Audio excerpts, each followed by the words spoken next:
these are just some examples. We're not saying they're the programs that are going to go, but they're programs that are rumored to be on the list.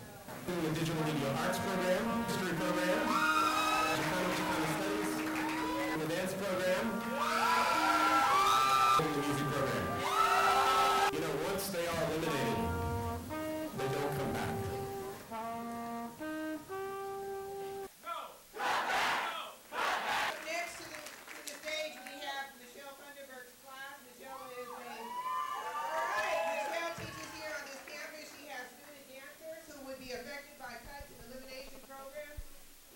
Budget cuts will take away opportunities.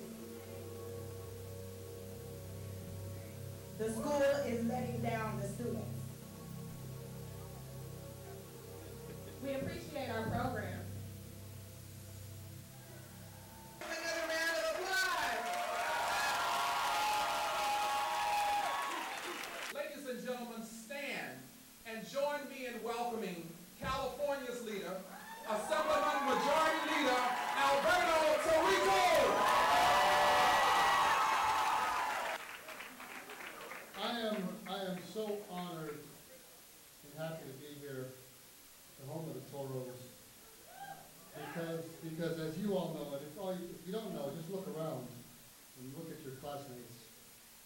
This is the home of California's most diverse university.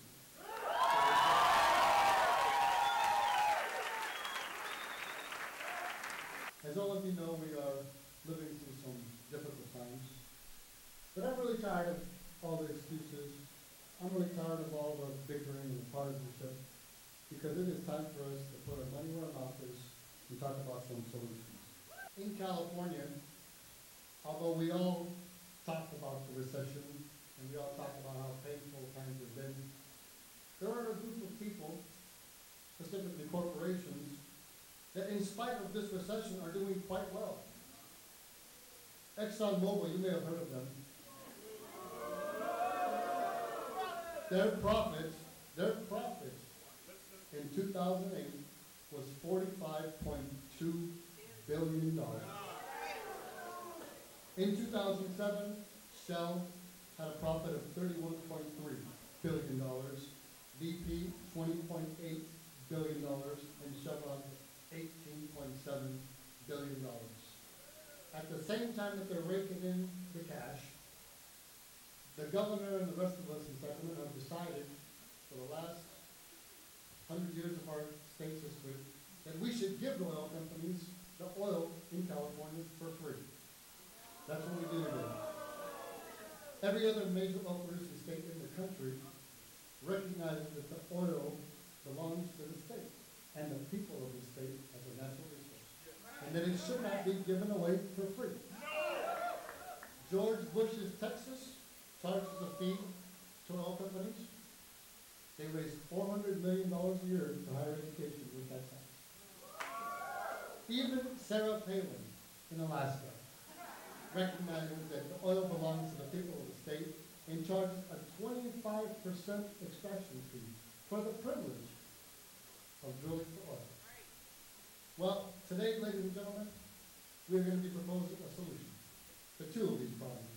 It's a great marriage, actually, because we should ask the oil companies to help us invest in our future. We should ask them to invest in people that are going to be successful and are going to be the future leaders of this great state and this country. That's what AB 656 is. AB 656 says to the oil companies, no more free ride.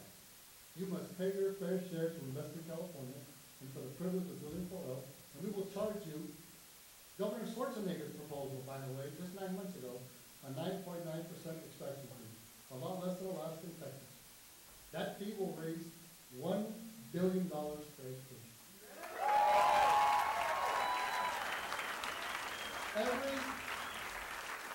Every penny of the $1 billion from here and into the future will be earmarked for the UC system, the CSU system, and the community college system. The only way that we can send a message in Sacramento is by having a grassroots movement led by young people, in my opinion. We're not only asking you to come to this rally and talk to your friends and family, we're asking all of you to sign a card.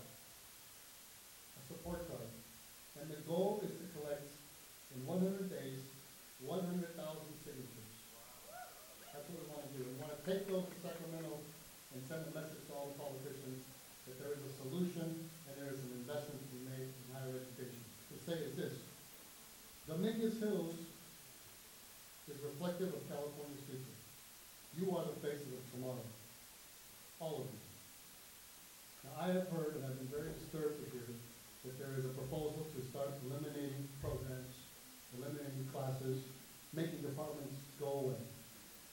A few weeks ago, I was asked to join in your effort to fight those reductions.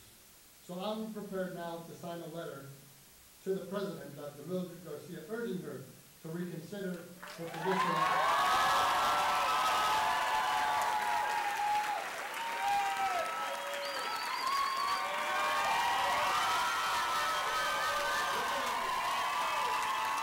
I would like to introduce our next guest. Our next guest is renowned actress of screen and I believe stage, Anne-Marie Johnson. Anne-Marie Johnson is the first vice president of the Screen Actors Guild, and they are here in solidarity with us, as are members of the Academic Professionals of California and CSUDH, the union that represents our staff. I want you to know that an injury to one is an injury to all. And those of us in the labor movement understand this. As a second-generation Los Angelino and a beneficiary of the LA public school system, including Cal State Los Angeles and UCLA, I know how important it is to have a well-rounded and diverse education. But times have changed, and priorities have shifted. Slowly, the American dream of a well-rounded education is truly becoming just that, a dream. All of us, and I mean all of us, must come together and find a common voice to fight against this attack on our right to receive the kind of education that can assist in keeping this city, this state, and this country viable. This is a fight. This is a civil rights fight. This is as important as the civil rights movement in the 60s. This is about our civil rights to be functional, profitable Americans in one of the best countries you could possibly find on this globe. So let's get up, let's get excited. Thank you very much. Thank you very much. Introducing to you your ASI, Associated Student Really, really agree. But do you see how packed we are right now? Okay, if we continue on this route with budget cuts, this is the way our classes are really going to look. Do you guys want this? I mean, it may be fun, but are we really learning, right? 8656 is the bill. This bill could really, really help the CSUDH. I want to see all of you here. Encourage your classmates, encourage your family, encourage the community to help us. We can do this together.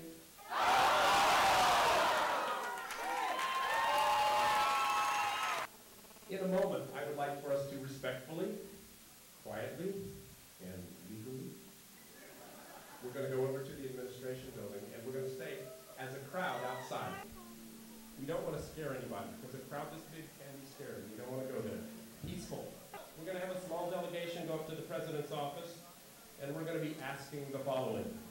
That the program elimination should not be considered at CSUDH as a result of the Academic Affairs Fall 2009 programming planning process unilaterally imposed by the administration in violation of the aforementioned principle of shared governance. So that's what we're going to do is we're going to look at those things.